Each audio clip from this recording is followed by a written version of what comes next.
BJP की पहली list बस आने वाली है। पहली लिस्ट में मोदी और शाह का नाम भी संभव है।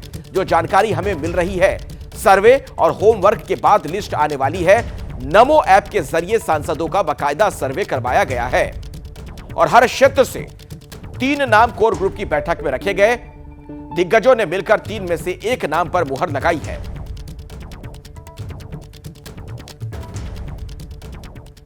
तो पहली लिस्ट की प्लानिंग क्या है, जरा वो भी आप समझिए। वो आंकड़ा भी मैं आपके सामने रखने जा रहा हूं। किस योजना के तहत यह सब कुछ तैयार किया गया है। बीजेपी का जो होमवर्क है, समझिए आप। सांसदों के क्षेत्र में सर्वे कराया गया, उनके बारे में पूछताछ की गई, बातचीत की गई। बीजेपी के नेताओं ने से भी फीडबैक लिया गया, यानी बाकी जो बीजेपी के नेता उनसे भी बातचीत की गई। नमो ऐप के जरिए भी जानकारी जुटाई गई और जनता के बीच छवि की पड़ताल इसके जरिए की गई कि पब्लिक क्या सोचती है। क्षेत्र में काम की जानकारी ली गई। पार्टी कैडर के बीच छवि की पड़ताल की गई कि जो उनका वहां का कैडर है वो किस तरीके से वहां पर नेता को देखता है। यह बड़ा महत्वपूर्ण हो जाता है। एक लोकसभा सीट पर 3 चेहरे चुने गए। तीनों चेहरों के बारे में पड़ताल की गई, पूरी जानकारी जुटाई गई और यही नहीं, जानकारी के आधार पर रिपोर्ट बाकायदा तैयार की गई। ये 3 नाम कोर ग्रुप की बैठक में रखे गए, यानी हर संसदीय क्षेत्र से 3 नामों का प्रस्ताव एक तरीके से रखा गया। इन नामों पर आखिरी दौर की चर्चा हुई। शुरुआत से आखिरी सर्वे के आधार पर नाम तय हुए। यानी आप देखिए, ये पूरी प्लानिंग किस तरीके की नजर आई है। और ऐसे में नीरज पांडे के पास मैं आपको लिए चलता हूं इस सवाल के साथ। नीरज, ये जो पहली लिस्ट आने जा रही है, कभी भी जो आ सकती है, किन बातों का खास ख्याल इसमें रखा जाएगा? क्या कुछ हमें देखने को मिल सकता है? बड़ी बात क्या नजर आ सकती है? देखिए, भारतीय जनता पार्टी की जो राजनीति है वो भाजपा अगले 20 साल की लेकर अभी लोकसभा चुनाव में जाने वाली।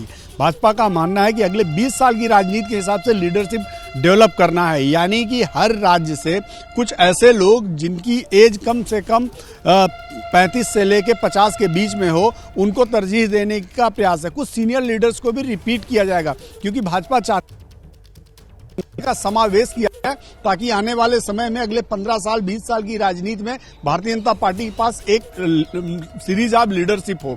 तो ये एक सबसे बड़ा ध्येय है। उस पर भी ये देखना है भाजपा का कि ज्यादातर अपने कैडर को ध्यान में रखती है, साफ सुथरी छवि का बहुत ख्याल रखती है और इसी कमोबेश समीकरण के तहत भाजपा लिस्ट पर काम कर रही है।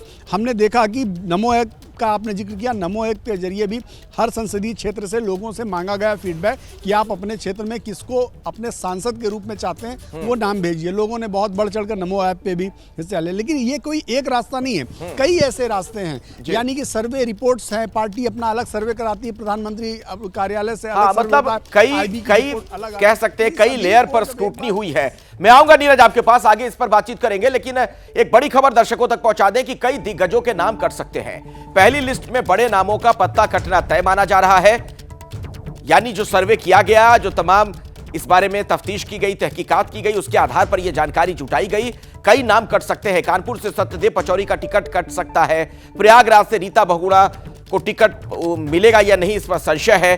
गोंडा से बृजभूषण शरण सिंह का टिकट भी फंस सकता है, जो पिछले दिनों काफी विवाद में भी रहे। वरुण और मेनका गांधी का भी टिकट कट सकता है।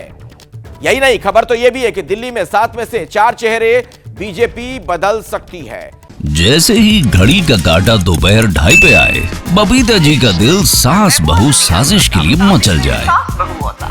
और ये है इनकी बहू, पूरे दिन ऑफिस की टेंशन हो जाए गॉन जब ये करें अपना फेवरेट शो फ्री टाइम पे ऑन।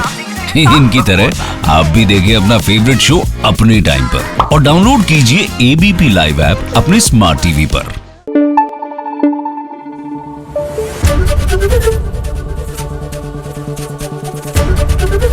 एबीपी न्यूज आपको रखे आगे।